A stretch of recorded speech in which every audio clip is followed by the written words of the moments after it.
Hi, Tracy. How are you? I'm good. Yeah. Good. I had interesting week working with a new coaching client. That's been cool. I've been meeting people. I've been out networking, meeting people, and I met this amazing woman who I'm inviting onto the podcast as a guest. Oh, great. This is exciting. What can we expect? Who is this? Well, it's not officially confirmed yet, so I don't want to say too much. Oh, you can't give us a little bit of a teaser? Well, she's had a very interesting career in the sense that she's smart and she's beautiful and all these things. She's from Zimbabwe and she's immigrated to Australia. Mm-hmm. So that's got stories in itself. And then she's also an engineer and loves her work. And she was also a professional model and lived in New York. Mm. So she's gotten news about opinions and experiences to share about the fashion industry and maybe moving here. So she's got a lot we can hear about and discuss. So I thought she'd be a great guest. Definitely. Sounds great. Sounds like this connection could really bring a lot of topics to explore, which will be relevant for this podcast. So yeah, that's something to look out for. And I mean, and the way I came across her is my friend Emma. I have a friend Emma, and we were caught up for something, and then we talk about what we're doing and podcasts and stuff. And she met her, and she connected us. So we met for coffee last week. I was like, awesome! She was awesome. Great. You meet people. I mean, you just meet people and you think, oh, this person's awesome. I really want to get to know them. Really want to be their friend. I mean, that's how I felt with this person. That's how I felt when I met you. And so I always make an effort to do that, to make the people my friends. All part of your big plan. All part of my big plan. Exactly. Yeah, we're talking about things that have been happening this week. What kind of stories have we got to kick us off this week? We have stories about, we've got some not so good stories. We've kind of talked about one of them before, which you're going to kindly share with us in a moment. It was one of the first stories, and it was a celebratory story where I discovered something I'd never heard of before, which was about drag queens reading or doing story time in the library for children in Rochdale, but it was in Rochdale. Is this Rochdale in Manchester? Yeah, up that way. Yeah. And so I thought it was so cool. And especially for a place like Rochdale, it's not a city, it's a small community. And I just thought it was wonderful that this community had embraced this concept and idea and, about making queer normal and giving people the choice to teach their children about other people that might be different and that difference is okay. I think that's a really key takeaway. But anyway, there was other parts of the UK where that wasn't successful, and now we're finding that here. Right, I see. And the story in Rochdale, I don't know whether or not you can remember, but how did that turn out? What was the article about? Was it about celebrating that, or was there any backlash around that in Rochdale? Can you remember? I do remember. I think there was some protest, but it didn't stop the library from going ahead. But then they talked about other towns and cities where protesters had stopped that going ahead. Yeah.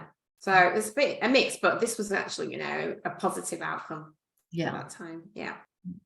Yeah, because as you've mentioned, this is now, it's making its way over to Australian shores, as a lot of behaviours and trends tend to do from the UK. And there's an article that is from the Manly Observer, which talks about some of the responses that have happened to a similar type of story time here in Sydney.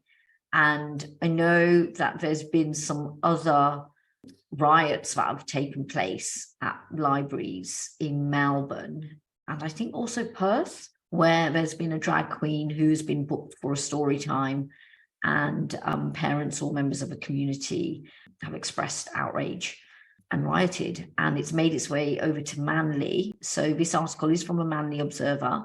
The headline reads, "Police respond to bomb threat. Rainbow counter protest drowns out drag queen story hour protest at Manly Library." A protest against a drag queen story hour event at Manly Library was drowned out by a large, colourful and peaceful counter protest this morning. However, the library was completely closed an hour ahead of the event following a bomb threat made towards organisers, which was also sent directly to Manly Observer. We liaised with police over the most appropriate reporting response and chose not to publicise the threat until now after the event. The information, which included a claim of a bomb planted at the library to kill all pedophiles, has been provided to police to investigate. Police gave an all clear for the event to proceed, closing the library to anyone without a ticket for the event itself. The story hour, organised and paid for by Northern Beaches Council, was intended as an exclusive event as part of World Pride currently underway across Sydney.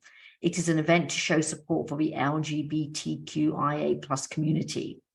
Manly Observer has been tracking public sentiment on the scheduled event over the last 2 weeks, with Manly-based influencer Dean Wells among the most vocal, with a number of social media posts sharing his concerns that a drag queen reading to children was inappropriate. Understood, he lost his management contract over the social posts. A feud between Wells and the performer, Charisma Bell, has continued over Instagram. Charisma Bell? That's the name of the drag queen. Yeah. Wow. It goes on to say, in our observations, however, the community response has been largely positive to the event. Then counter-protest was intended to ensure children attending today and their parents felt supported.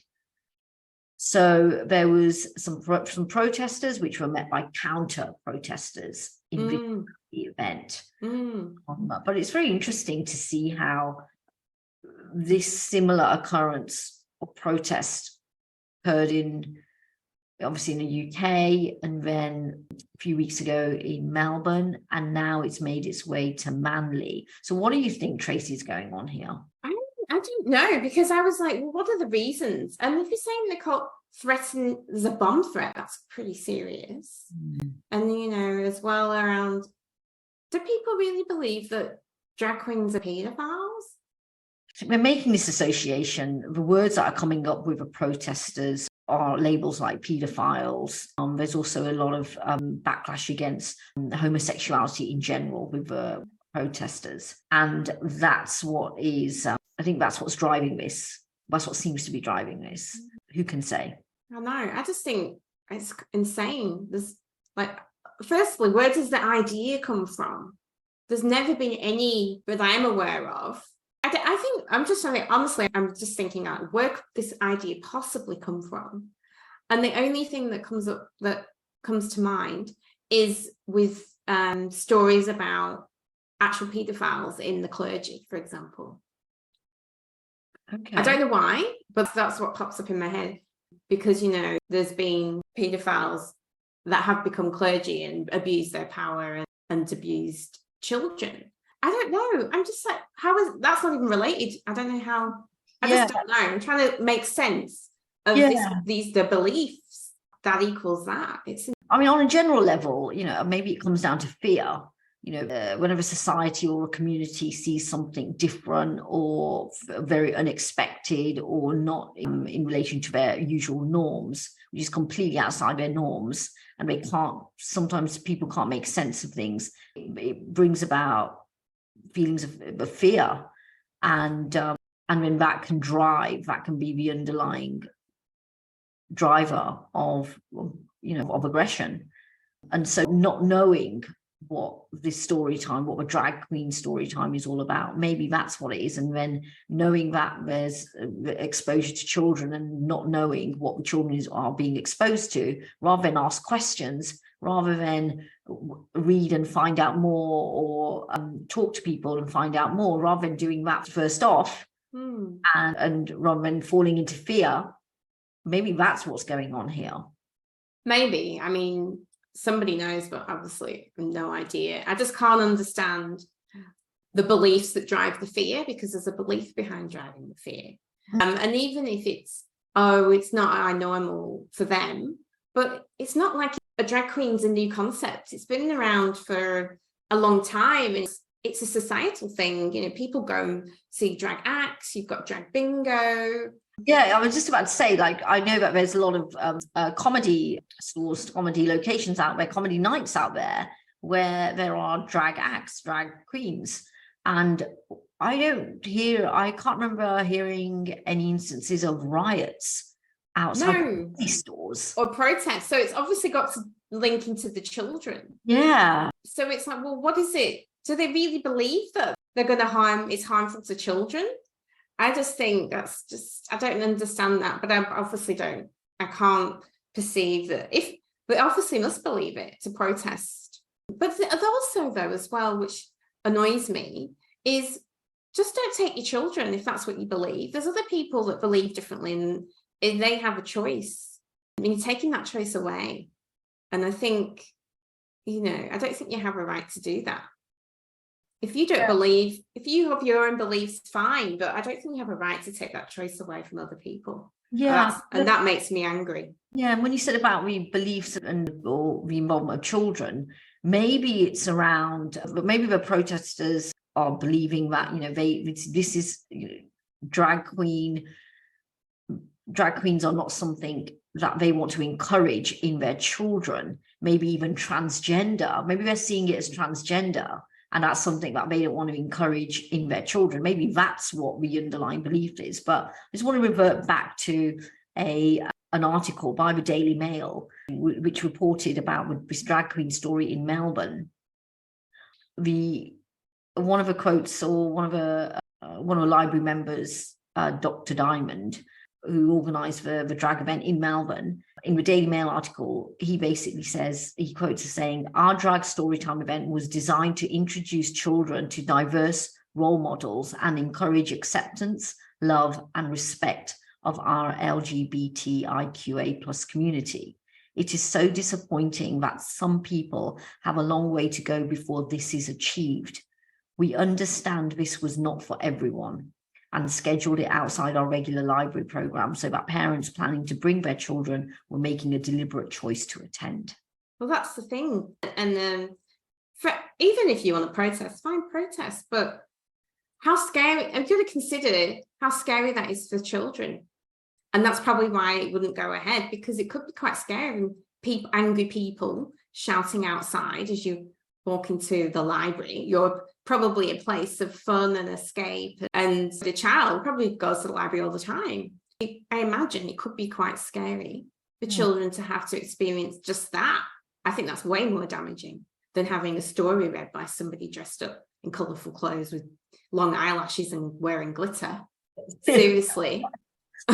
Yeah, that's right. And it's a shame, really, because it's a shame for the children, because you don't want the children to be associating the library with a negative experience. Exactly. Because that's a reading forum. So I want to encourage the reading forum. And that's what the story time, whether it be read by a drag queen or a unicorn for that matter, I'm sure that would raise eyebrows. But it doesn't matter who it's read by, really, as long as it's not damaging to the children, then that's, but that said, maybe that's what the protesters are then putting forward, is that this is damaging to the children. And as well, there's one thing being dressed as a unicorn, dressed as a clown, but drag queens are part of a community, a big community that's part of humanity in every country in the world.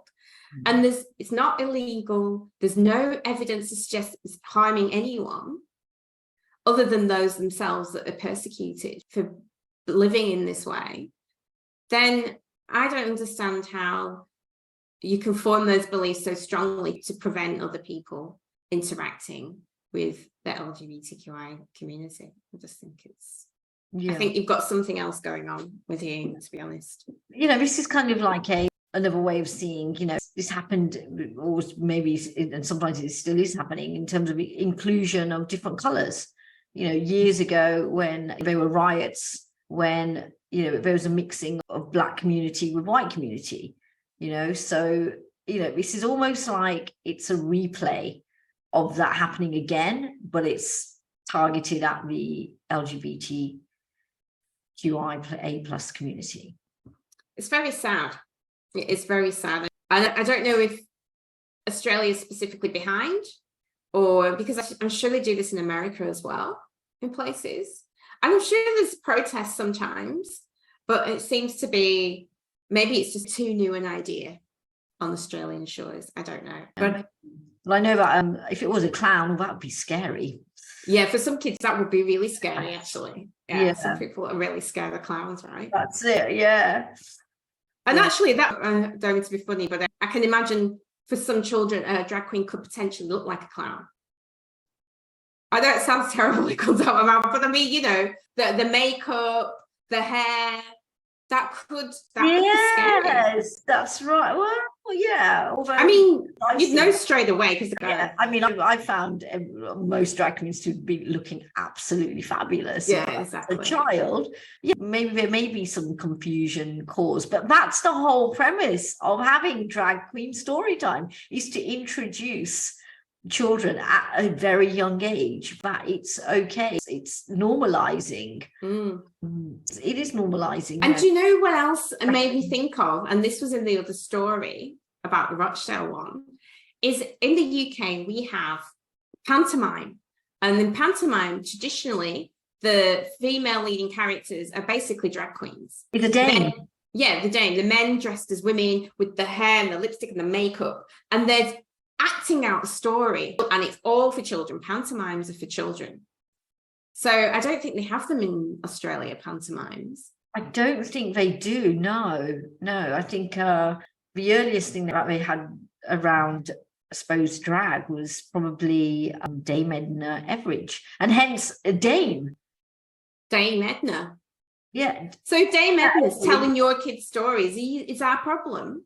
That's a very good point. Were there any protests around Barry Humphries when he was performing as Dame Edna Everage? I don't think there was. I don't think there was. I don't know if people see the sense in what they're doing when we've got these icons. Maybe they do have a problem with Dame Edna. I don't know. Yeah, or maybe they did, but maybe they didn't see maybe they didn't associate drag queen story time. We're taking that's on a very serious level, whereas maybe when they thought about Dame Edna Everage, or when they ever looked at her, they didn't really take it seriously because it was a comical character.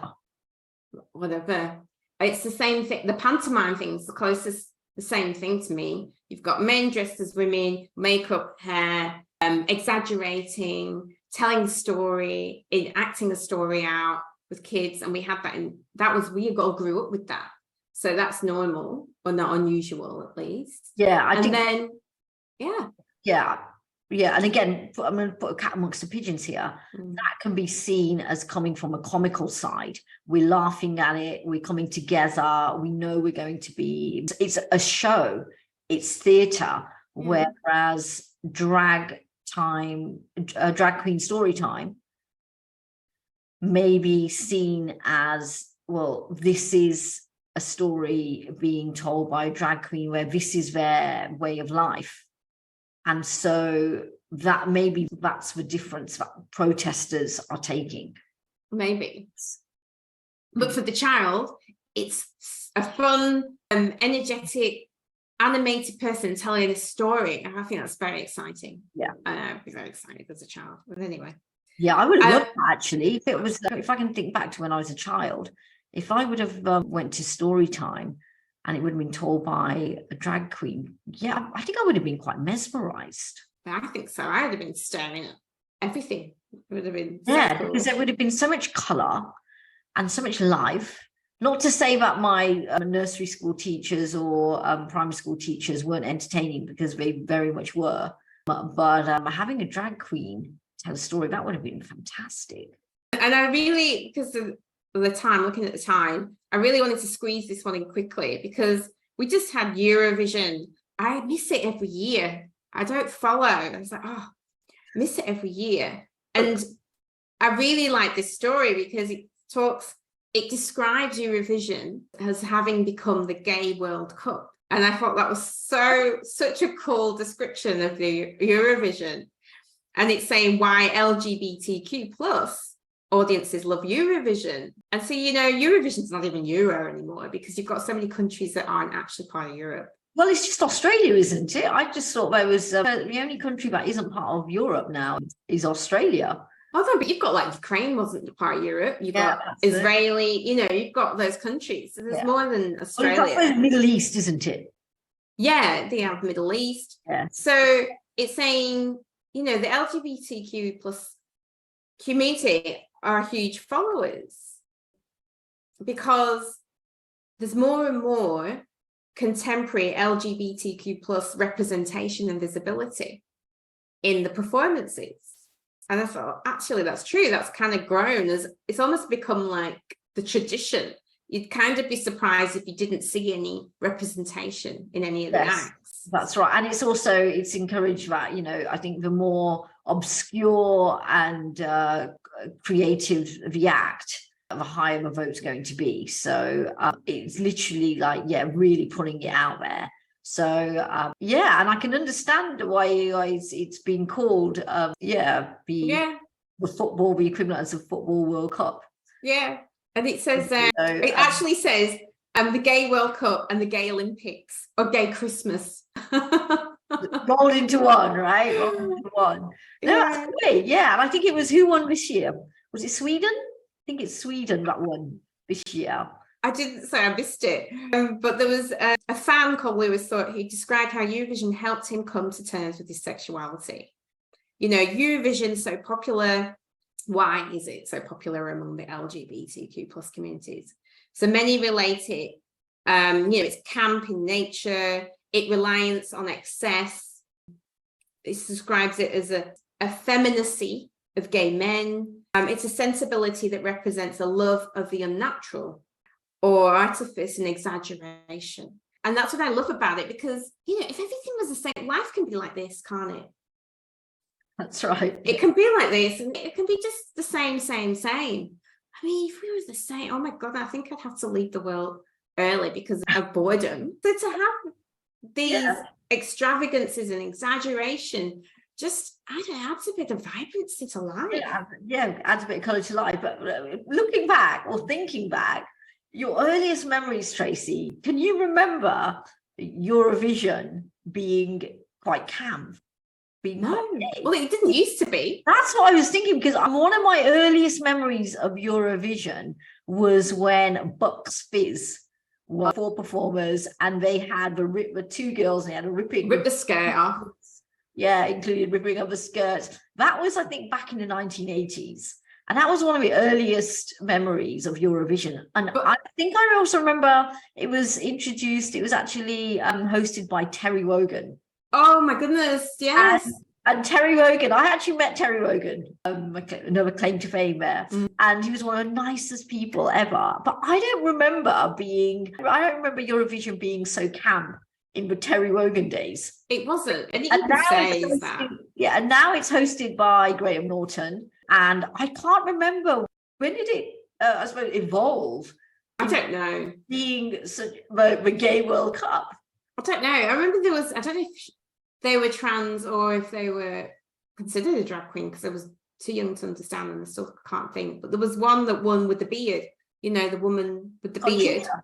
Yes, who is also, I'll confess, my alter ego. So in my fancy dress, one of my fancy dress costumes, which actually won twice, is when I dressed up as Conchita. Okay, so there you go. I think maybe what's happened is, maybe during the late 80s, maybe during the 90s, maybe what's happened is some of the performances have been quite out there. And over the years, it's just been a competition in terms of one country trying to outbeat another country in terms of how outlandish a performance can be. And that's gained the attention of the gay community. And maybe that's how it's evolved. Maybe. But it's saying here that camp can represent the sense of subcultural community through the gaying of straight community. And it says, although there was no actual representation in the beginnings of Eurovision, LGBTQ plus communities adapted for their own purposes and needs, using the joy of the song contest as a means to celebrate. And it's increased visibility of the LGBTQ plus participants in both music and television. And I was actually talking about Dana was the trans, that's who I was talking about. It's the transgender winner for Israel. And that was the one. Dana International. And then there was those weird guys in the silver outfits. I call them weird. Everything was weird. I think that was Verka Serducha, Ukrainian drag queen. That was really, and it was really became a catchy song. And then you're Conchita Wurst. Yes. No, I was on about Conchita, sorry. These are different winners. Conchita Wurst won the contest for Austria. So there's been a number of memorable moments of LGBTQ plus representation during the event. And that's really cool. And I think that I love the fact that that's become what it has become. I just think it's beautiful. But anyway, I'm going to move on to the next story. Yes. So we love this story, don't we, Bhavna? Yes. This is a celebration of representation. The story, and that's what it means to me.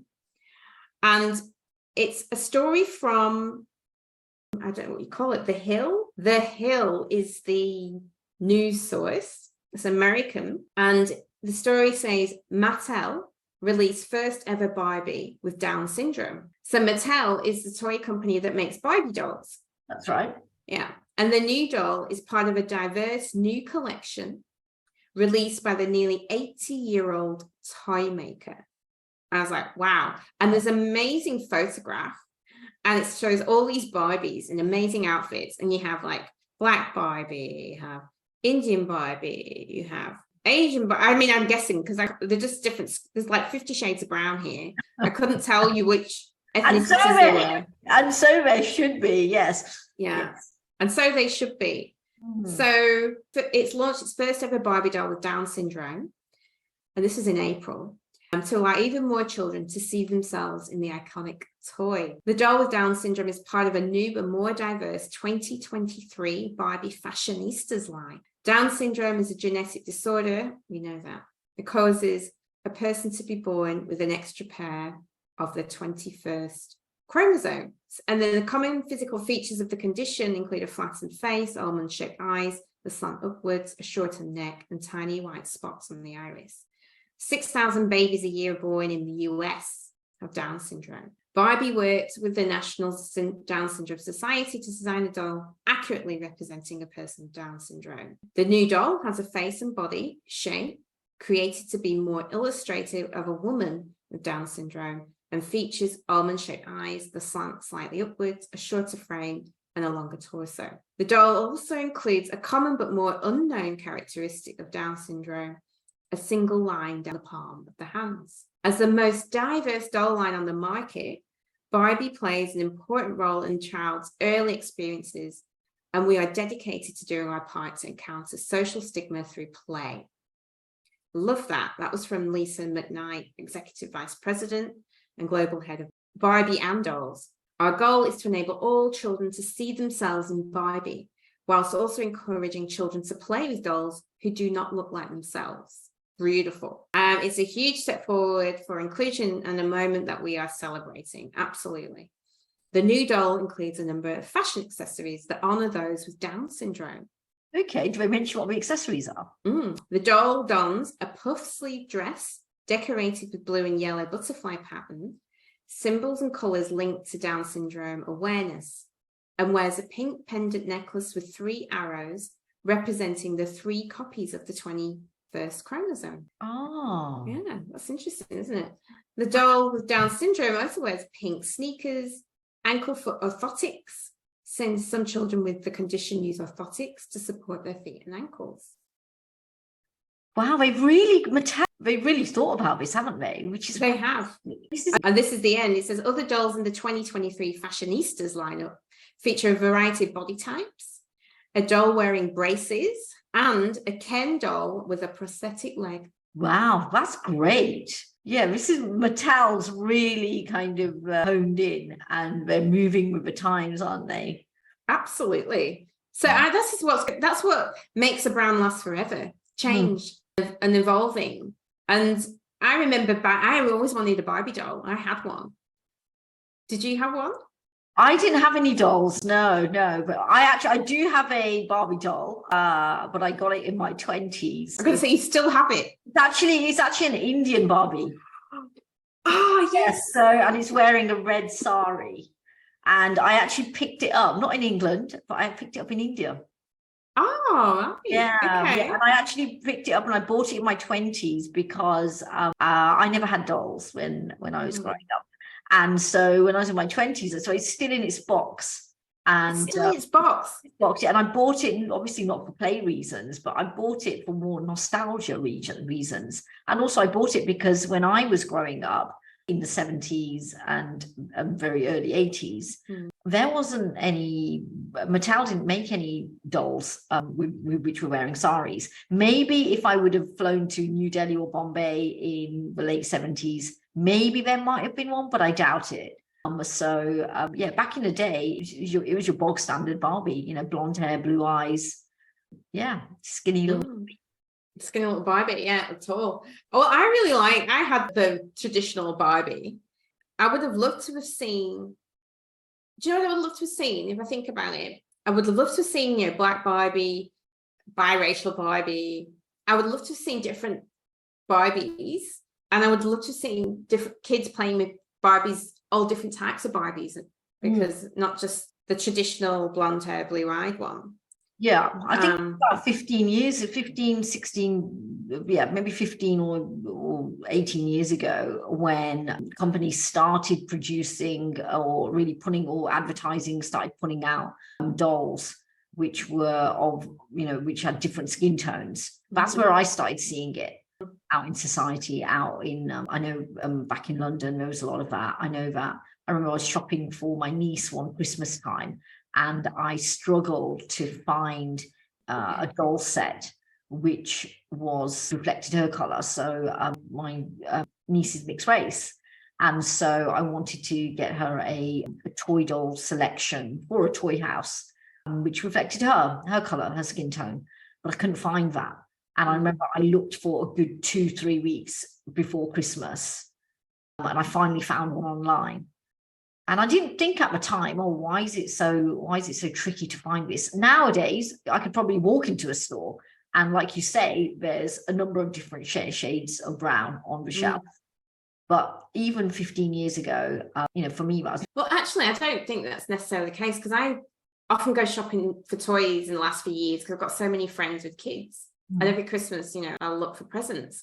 And I don't recall seeing that many diverse dolls, to be honest, in Australia anyway. So that's interesting. But it's just reminded me of something I saw on Facebook. And there was a lady started a business making dolls, but they were like the soft kind of dolls, like knitted or cloth or those kind of dolls. And she was making dolls with different ailments, like diseases, visible diseases for children that had those diseases. I just thought that was incredible and beautiful. So she was making dolls that looked like them, but in the health, from having maybe some sort of disability or deformity even. She was making dolls that looked like that for kids, and I thought that was just incredible and such a beautiful story. I just saw it on Facebook. I said share it, but it wasn't really a story. Yeah, no, when talking about sharing items like that you've seen on Facebook, something that came up on my feed just the other day, which relates to this. It's a poem by Rupi Kaur, who we went to see at the Sydney Opera House. And I'll just read out the poem for you. It's a very short one. Representation is vital. Otherwise, the butterfly surrounded by a group of moths, unable to see itself, will keep trying to become the moth. Beautiful. That's exactly it. That is beautiful. That says so many things. That speaks to me in so many ways. That's what I thought I'd share. And it's about, that's what representation is. That's the reason why representation is so important. And that the fact that Mattel have now produced this doll, which represents the Down syndrome community, it's amazing, because now they're seen. And now children who suffer from Down syndrome, they're able to have a doll and play and include a doll which looks like them, so which values them. And then also to see other children who don't have Down syndrome, to include a Down syndrome doll in their play. Yeah. All right. I think it's time to move on. So what would you do? What would you do? And we are deciding to bring out a few others that we've just found, making them up. What would you do? Yeah, let's see how it goes. We'll see how it goes. So this one is a story that we're not going to read out, but it raises a what would you do type question. So you have, I guess, a Black woman who's your friend, who's a gorgeous lady, and she wants to join the army. She wants to join the army, and she's got this amazing braided hair, and she goes to join the army, and they tell her that she can't have braids. It's not part of the uniform. Yeah, it's not possible. You can't do it, basically. What advice would you give her? She's quite upset because it's part of her identity as a Black woman. Yeah. And she's had braids, she wears her hair in braids all her life. Like, what advice would you give her? That's an interesting one. I mean, definitely it mirrors a recent article that came up with, I think it was Miss Universe, where Miss Universe wanted or has joined the Navy and was told about the braids being an issue. If that was my friend, what would I do? It's a tricky one. Obviously, I'd want my friend to feel comfortable being herself in the job that she's doing, regardless if it was whether it's in the defense force or whether it be in a corporate environment. I would want her to feel comfortable, and also it's not the hairstyle that is going to be impacting her ability to do the job. So in a corporate style environment, that's what I'd be aiming at. That's the approach where I'd be coming from, is that where does the hairstyle prevent me from being able to do this job adequately? So in that corporate environment, in the nature of work where it's in a defense, where there may be physical activity, putting it out there, that, and again, I'd be still questioning, well, that's the reason in terms of braids are a way of, when you tie your hair back in a ponytail, that's a way which, when you have afro hair, braids is a way of actually pulling your hair back in order to do your job, if it's a physical job. So that's where I'd be coming from, is finding out the reasons, like, well, why would my hair being in braids prevent me from performing this duty to the best of my ability? Yeah, I mean, so many things for this story. I think in this particular example, this beauty pageant hopeful, Hakutangwi, she joined the Navy Gap Year program, and she was to work with clearance divers. So that was kind of what she was being assigned to do. And yeah, she was obviously told that, her hair didn't fit the uniform code. Now, I know in the army, like, they used to shave men's head, didn't they? They used to. Oh, yes, that's right. Yeah. Like a long, long time ago. And again, did they used to do it, or is that what we just see on films? Maybe used to, but a long, long time ago, especially in America. Yeah, but I don't think they do that anymore. Yeah, that's right. And also, if it's a hair issue, you can't control you can't choose the type of hair you're born with. In terms of and that's the reason why braids come into play, because, like, as I mentioned, if you've got afro hair, it's a bit like this. It's like, and it's not practical for wearing like helmets or hats. So Tracy, if you had braids, your hair would be pinned back. Yeah. And that's helping the situation. And it's like, it's the equivalent to having a Caucasian lady putting her hair in a ponytail. Kind of, yeah.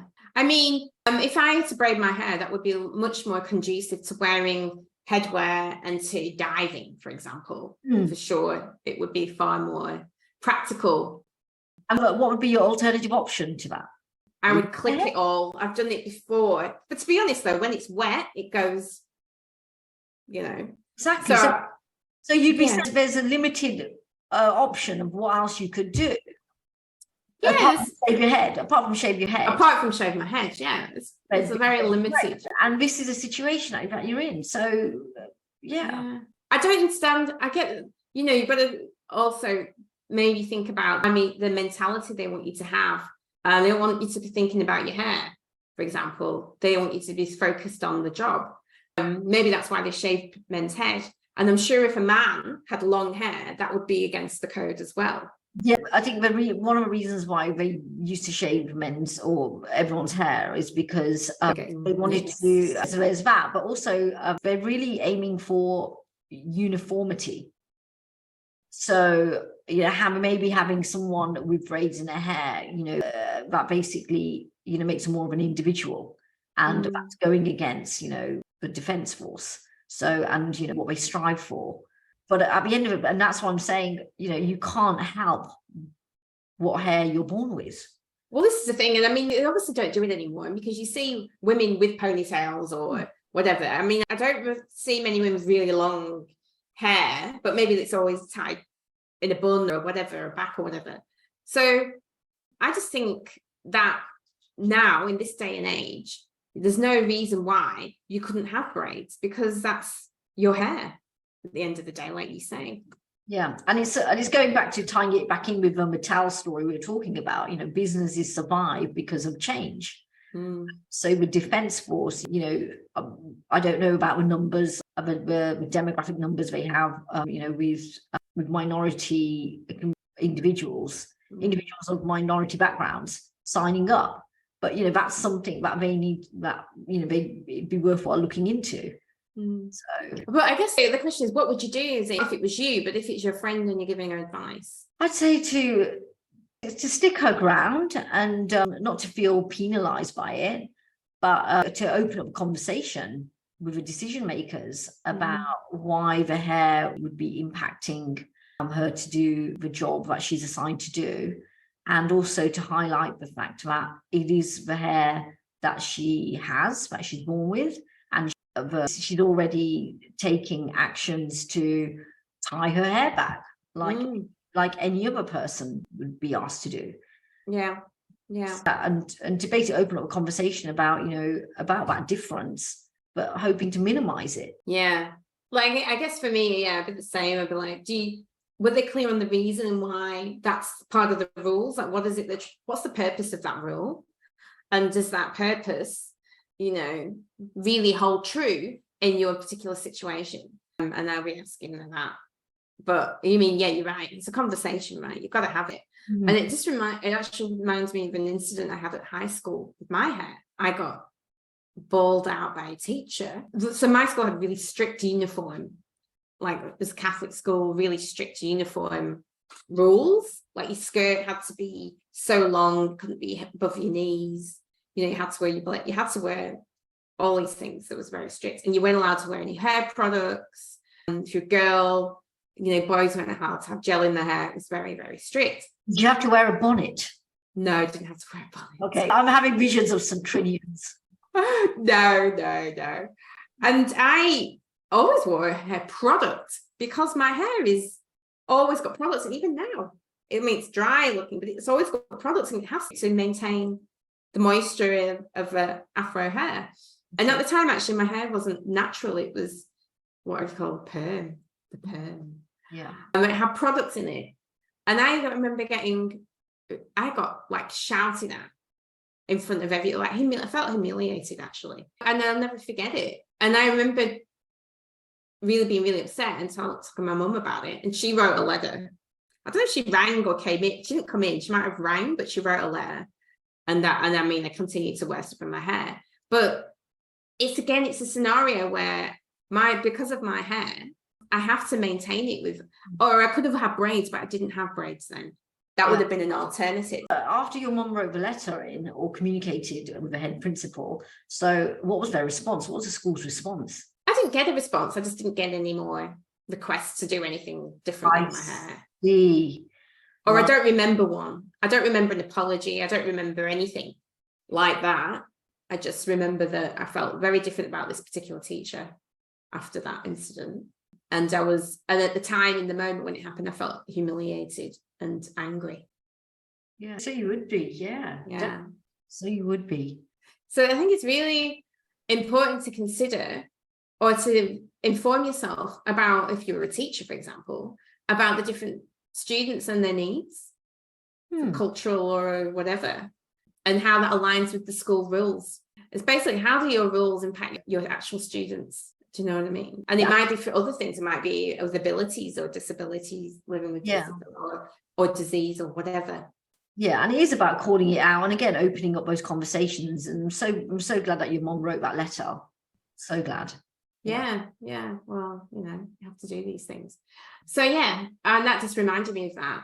But to see that it happens, I get that. I mean, you need to have strict code of conduct and rules and how you should present yourself. Totally get that. But then I think they also have to think about who their soldiers are and the differences are, and then what and how their rules align with that. That's exactly what I'm saying, basically. Yeah. All right. That was an interesting one. That was an interesting one. Thanks for that, Bhavna, because you found that one. All good. Yeah. Yeah. So All right. Time for. Yes, that's all we've got time for. Really love those stories, actually. Really great. Really, especially liked when Mattel's story. That's a great one. That kind of warms the heart, doesn't it? It does. It really does. I was like, oh, I'm gonna tell the story. Love it. Love it. All right, Hannah, I'll speak to you again next week. Great. Yeah. I look forward to hearing more stories. Me too. Until then. Have a good week. Bye. You too. Bye.